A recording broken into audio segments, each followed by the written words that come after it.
От сегодняшнего оперативного обновления, если честно, я многого не ждал, учитывая, что этот четверг, по сути, становится второй подряд неделей предыдущей кампании, которая стартовала еще в предыдущий четверг, и поэтому я, в принципе, не ожидал, что в игре появится хоть сколько-нибудь интересный контент, который так или иначе, но стоил бы нашего с вами внимания. Но, к счастью или к сожалению, я оказался неправ, и в игру наконец-таки завезли контент, который некоторые из нас достаточно давно ожидали, а именно паки за eFootball Points, также новый пак селекции, который отличается от всех предыдущих подобных паков, конечно же паки на понедельник в виде эпических и шоу-тайм наборов и многое другое, о чем и предлагаю сегодня поговорить. А если вам необходимо пополнить баланс ваших монеточек в eFootball, то это можно сделать на PlayRock, ведь именно там вы найдете одни из самых выгоднейших предложений для eFootball Mobile. Если же вы играете на ПК, то на PlayRock также можно пополнить свой аккаунт Steam. Также используйте мой промокод из закрепленного комментария, чтобы комиссия на пополнение упала с 9 до 5%. Приобрести монеты и все остальное на их сайте вы можете в пару кликов, и что самое главное, безопасно. Все это и не только вы сможете найти по ссылке в описании и в закрепленном комментарии. Ну так, о чем это я? Точно. И начнем мы с того, что сегодня в игре дебютировало аж целых две новых легенды, которые ранее в игре не появлялись. В частности, это Серже Боржуан в качестве игрока Барселоны и не так давно завершивший свою карьеру Пепе, игрок мадридского Реала и португальского Порту.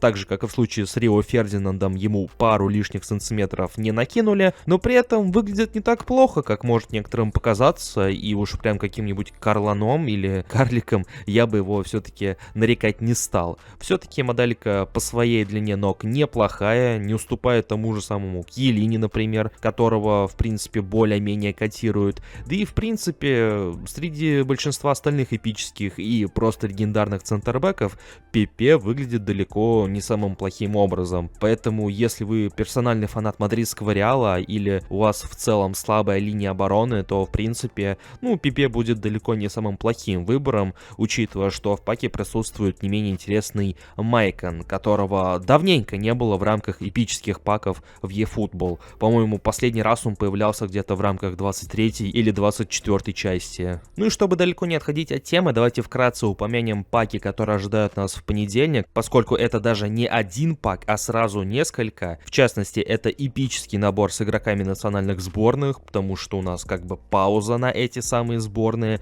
И что мне показалось забавным, в свою очередь, так это тот факт, что в паке будут представлены трое АПЗшников. Как бы и пак на это отсылается, якобы полузащитники национальных сборных, но все трое футболистов это именно атакующие полузащитники. Новая версия Росицкий, очередной перевыпуск Тотти и очередной перевыпуск Мишеля Платини. Касаемо шоу-тайм набора, он, как и всегда, будет отсылаться к игрокам современности, к игрокам, которые нам более-менее знакомы, но в то же время, которые в Европе уже не играют, потому что это будет шоу-тайм набор по американской лиге MLS. И всем знакомые нам ребята в лице Сона, опять же с пикированием Сокола, Бускетсом, Жорди Альбой и Томасом Мюллером. Конечно, далеко не самые праймовые их версии, но учитывая, что этот пак донатный, то думаю, что цифрами их также не обидят. Одно из самых интересных нововведений сегодняшнего оперативного обновления это, конечно же, новенький пак, который доступен за другую валюту, не за ГПшки, не за золотишко, а именно за eFootball Points, за розовые монетки, которые мы до недавнего времени банально не понимали, куда и на что тратить. В принципе, этот вопрос не то чтобы прям окончательно снимается с повестки дня, но становится менее насущным, наверное, потому что в игре появился первый пак за eFootball Points. Наконец-таки та самая вкладка, о которой мы, в принципе, не так давно рассуждали на нашем канале, она по сути заработала, и в ней появился новый контент, а именно первый пак с игроком и поинтами прокачки. За каких-то 15 тысяч розовых монеток вы сможете приобрести небольшой пак, в котором будет представлена шоутаймовская карточка Джоэ Линтона, ну и, как я успел упомянуть ранее, поинты прокачки. В принципе, в своем телеграм-канале, ссылка на который присутствует в описании, я отмечал, что в принципе это неплохая инициатива, она очень даже перспективная. Что касается добавлением каких-то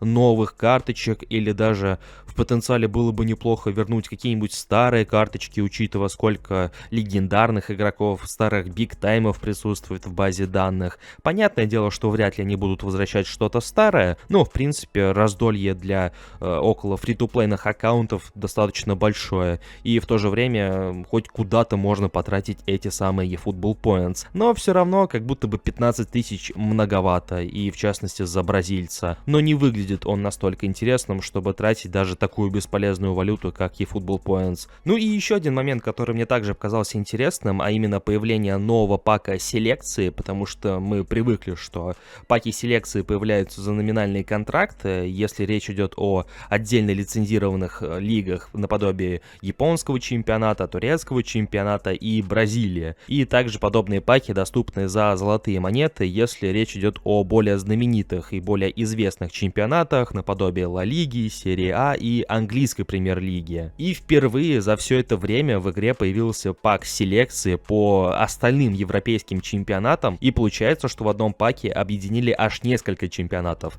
Францию, Германию, Португалию и отчасти Нидерланды. Конечно, игроки далеко не самые хайповые, но модельки представлены достаточно интересные, потому что здесь присутствует очень такой, знаете, длинноногий опорник в лице Дениса Закария, который в 23-й части был отдельный такой, знаете, метовый имбой, особенно для фри-то-плейщиков. В принципе, далеко не самая плохая моделька Диаго Косты, который может быть и не самый высокий голкипер, но при своем невысоком росте он достаточно надежный, что и подтверждали его предыдущие карточки из команды недели. Уже более-менее знакомая моделька Жуау Невиша, невысокая, но очень техничная и с хорошим пасом. Ну и главный бриллиант этого набора — это, конечно же, Мейсон Гринвуд, в отношении которого, судя по всему, Konami все больше и больше, так сказать, теплеют, и это появление уже второе за последнее время, если учитывать его предыдущее появление в паке команды недели по Лиге Чемпионов. Более того, он представлен как единственный игрок, у которого доступен слот для добавления буста, и с прокачкой под правого нападающего или оттянутого форварда, например, с тем же самым Фабио Капелло, его номинальный рейтинг и вовсе будет достигать 103 пунктов.